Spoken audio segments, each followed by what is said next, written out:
¿Vas a viajar en tus vacaciones? Sí. Ah, perdón, es que yo no te puedo preguntar esas cosas, se me olvida. Al aire. Pero tenemos de visita en el estudio a Patricio Torres Luque, que es académico e investigador de la Facultad de Administración de la UNIAC, que se ha despachado con una teoría que me parece interesante de conversar, Patricio.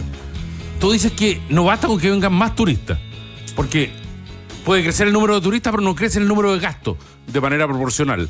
Y por lo tanto, para analizar el fenómeno turístico en Chile tenemos que analizar quiénes son los turistas que vienen, ¿no? ¿Cómo estás? Bienvenido. Gracias, Aldo. Buenos días, Piedad. Efectivamente. ¿Lo expliqué bien o no? Súper bien. Realizamos un estudio en el Observatorio de Bienestar y Negocios Sustentables de la UNIAC en relación a evaluar, ese era el objetivo, evaluar la estrategia 2020 que se levantó bajo el gobierno del presidente Piñera 1. Eventualmente esto decanta en la estrategia de turismo 2030 durante el gobierno Bachelet 2. Y ahora se ha lanzado este año la estrategia de turismo 2035 durante el gobierno del presidente Boric. En ese contexto, entonces nosotros hicimos una medición de el gasto turístico desde el 2013 al año 2023. Lo que nosotros encontramos en este estudio fue que efectivamente, claro, nosotros, como tú bien decías, claro, cuantitativamente la cantidad de turistas internacionales que han llegado a Chile el último año ha aumentado. Si comparamos el diciembre a diciembre de este año también ha aumentado, pero el gasto turístico se ha estancado. Nosotros cuantificamos esto y lo medimos a través de la inflación acumulada del dólar, y eso nos permite darnos cuenta que la realidad es que el gasto turístico ha disminuido en un 27% en relación al 2013.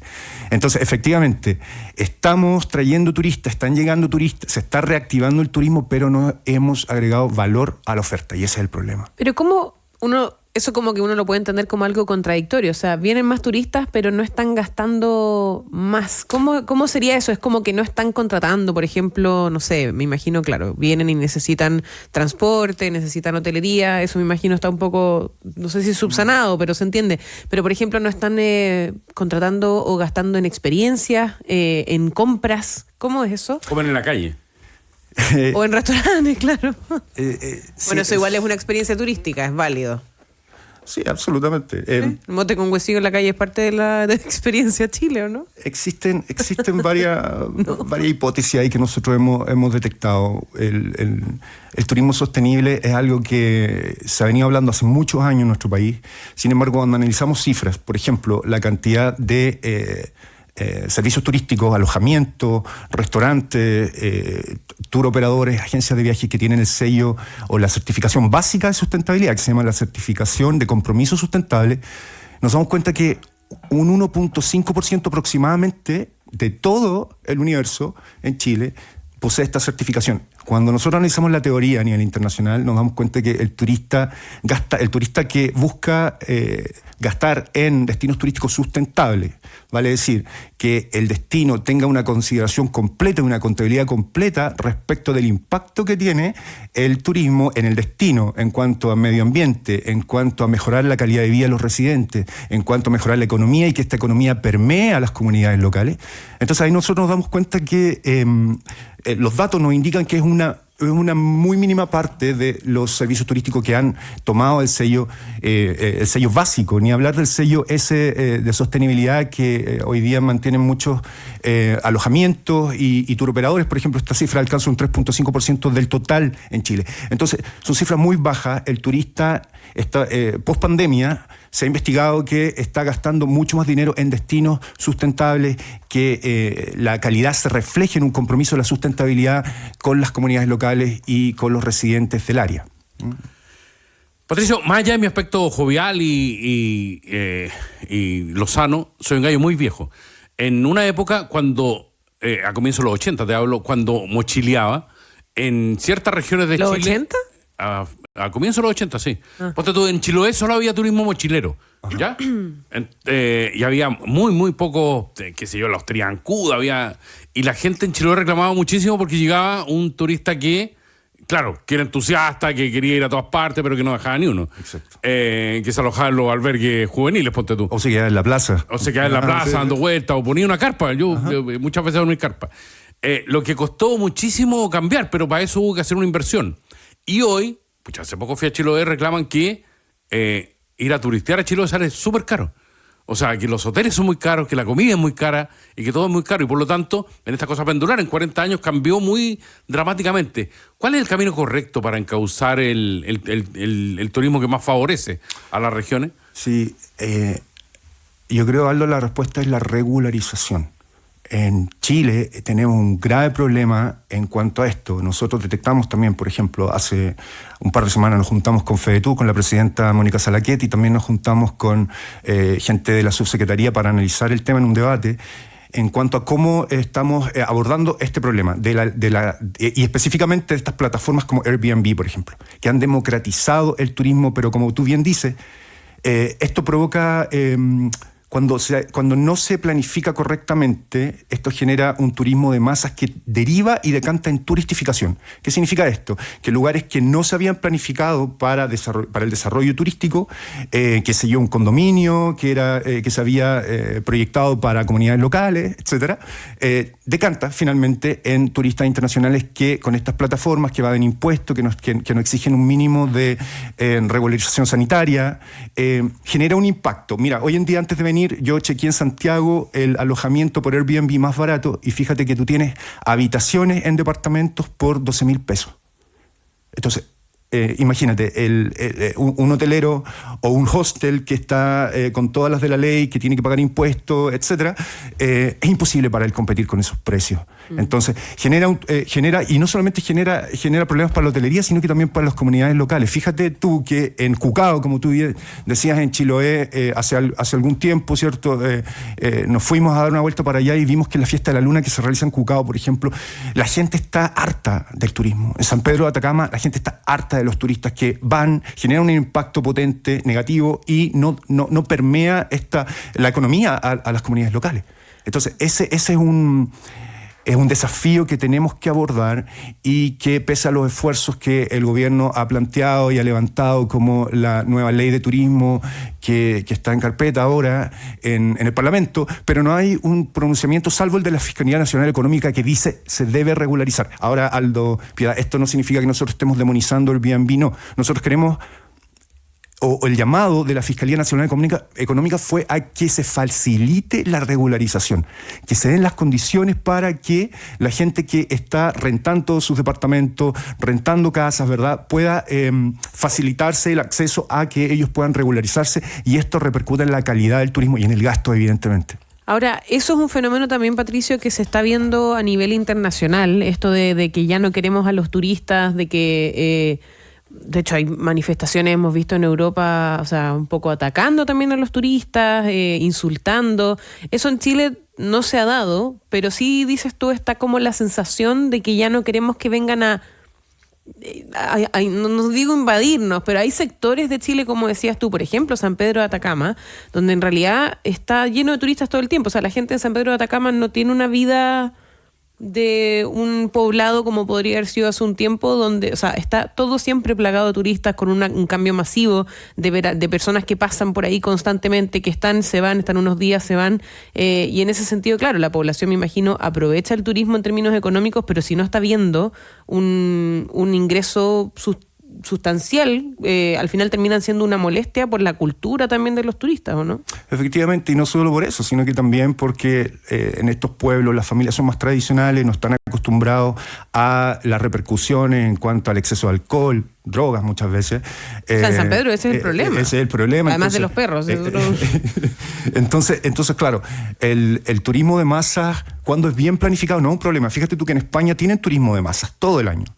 Pero el problema es que cuando esto se genera sin planificación, ahí se nos genera, ¿cierto?, esta externalidad negativa que repercute directamente en la calidad de vida de las personas, y eso significa que no es un turismo sustentable. Entonces, para eso, lo que tú te refieres, es necesario diversificar la oferta y generar destinos complementarios a San Pedro de Atacama, qué sé yo, Toconao, transformar algunos pueblos aledaños para que, ¿cierto?, no se sature San Pedro de Atacama o algunos destinos turísticos, y que efectivamente otras comunidades locales también puedan recibir, ¿cierto?, este beneficio económico, y no solo económico, sino que también de cultural. Nosotros estamos apelando por un turista que venga, que gaste dinero, pero también tenga un impacto cultural, que quiera relacionarse con las comunidades, que quiera tomar un tour local, que quiera ir a donde el artesano, que quiera ir a una comunidad de los pueblos originarios para conocer la cultura y para compartirla de él también.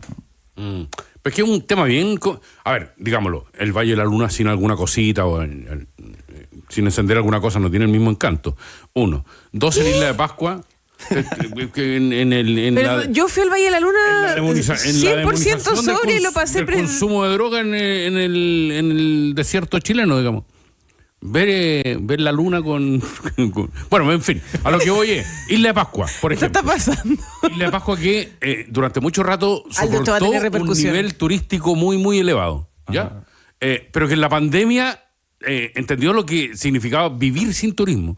Y por lo tanto...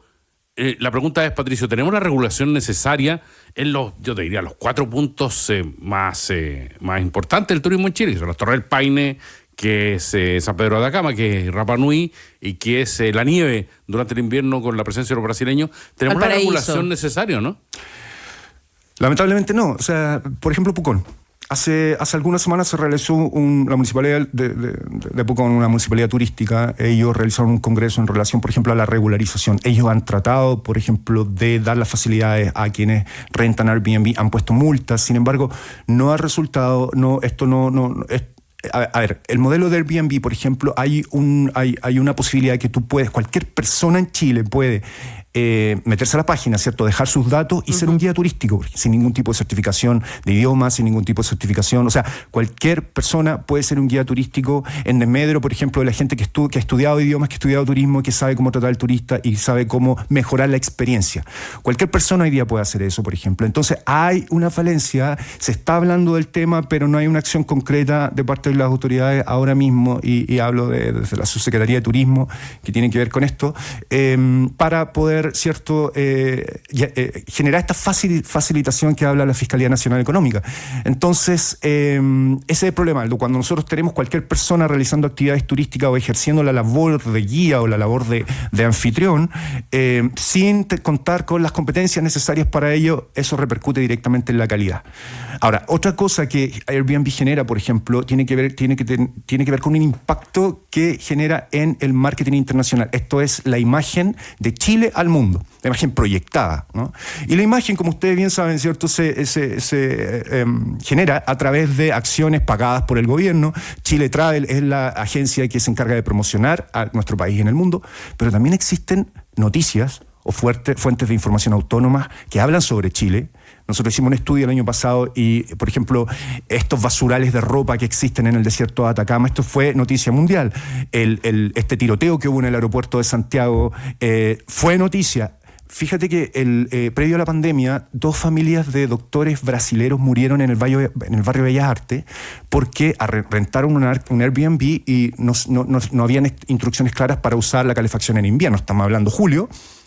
Y murieron producto del gas, dejaron la llave del gas dada, no tenían instrucciones, ese alojamiento no tenía ninguna regularización. Entonces esto generó un impacto mediático en Brasil. Durante 2 semanas o 3 semanas fue una noticia, nosotros la medimos, y esto evidentemente genera una repercusión negativa en la imagen que Chile proyecta al mundo. Claro. Entonces son varios factores. Esperamos, ¿cierto?, que el gobierno se pronuncie claramente respecto a esta facilitación. Nosotros, insisto, no queremos demonizar a estas plataformas. Booking.com o Airbnb han democratizado el turismo, la gente está viajando más, es más fácil viajar con la tecnología hoy en día, pero estamos haciendo un llamado, ¿cierto?, a la competencia justa, ¿ya?, a la competencia leal, y que estos establecimientos irregulares hoy día puedan acceder a la regularización. Sí, yo entiendo el punto, pero nosotros, mirando desde el otro lado, nosotros como chilenos nos queda todo tan lejos, tan poco accesible, que también cuando viajamos gastamos poco, digamos. Es decir, estamos viendo un Airbnb o comemos en la calle o viajamos, ponte tú, a Europa de la manera más modesta posible. Económico, porque si la situación no está... También nos miran mal, ¿o no? Yo creo que un cambio de paradigma, Aldo. Por ejemplo, en Europa tú puedes hacer el camino de Santiago-Compostela desde Francia hasta Santiago-Compostela, pasando por el norte de España, en bicicleta. En Chile, por ejemplo, es imposible hacerlo a través de la carretera, tratar de hacerlo, o sea, es posible, pero con un riesgo de un accidente enorme. En Europa están las condiciones para poder, por ejemplo, hacer ese tipo de turismo más calmado, se llama calm tourism, o este turismo que es slow, que es más lento, en el cual tú te tomas para ir conociendo pueblo por pueblo cómo es el ejemplo que te señalaba anteriormente. Ahora, en el exterior, mira, no he leído estudios al respecto en particular de chilenos, pero sí hemos visto lamentables casos en las noticias respecto a algunos malos comportamientos de compatriotas en el exterior. Y bueno, esto es un tema de fondo que tiene que ver con la educación, claramente, y la verdad es que no hemos investigado ese tema en profundo. Vamos a tomar la tarea para la casa, Aldo, y eventualmente te podríamos dar más información al respecto. No sé. Porque nosotros... Mira, acaba de llegar una noticia que dice 10 chilenos detenidos por robo y falsificación en el aeropuerto de New Jersey. Uy, no. Entre los cargos enfrentados incluyen robo, allanamiento moral. Pero sí, cuando te lo enfatizo porque yo creo que nosotros tenemos una doble condición. Cuesta mucho llegar a cualquier parte del mundo para nosotros, pero también cuesta mucho que la gente venga. Entonces estamos muy lejos, estamos de repente muy aislados, hay pocas... A Chile no se puede llegar en tren, por ponerte un caso, en términos turísticos. O para los brasileños venir a la nieve implica un riesgo grande porque tienen que reservar con mucho tiempo antes. Y no cacharon si nevó o no nevó, ponte tú. Entonces hay muchísimas condiciones. Sí, el llamado, mira... Pablo Neruda decía: yo viajo con nuestros territorios y permanecen en mí las esencias longitudinales de mi patria. Es decir, hay un llamado a la cultura. El chileno tiene que viajar, pero tiene que entender que es un embajador cultural de nuestra patria. Y entonces, en ese sentido... Como cualquier turista. Como cualquier turista que está representando. Es un rol bien diplomático en el sentido de embajadora de... Ajá, tú eres embajador de tu país, la gente está viendo la imagen de tu país a través tuyo. Esa concienciación, no sé si se ha dado. Tal vez esto debería partir desde la primaria, desde los niños, desde la enseñanza básica, de enseñarles el rol que tienen ellos cuando viajen, las repercusiones que tienen y cómo ellos nos representan en el exterior. Pero estoy de acuerdo contigo, Aldo. Sí, nosotros sí que representamos y muchas veces no dejamos una muy buena imagen en el exterior, es verdad eso. Patricio Torres Luque, académico e investigador de la Facultad de Administración de la Universidad UNIAC, sobre este análisis que muestra qué está pasando con el volumen turístico en nuestro país. Más turistas, pero no necesariamente más ingresos. Muchas gracias. Gracias a ustedes. Buenos días. Un pasaporte a la nueva realidad. País ADN, con Aldo Schiapacase y Piedad Vergara.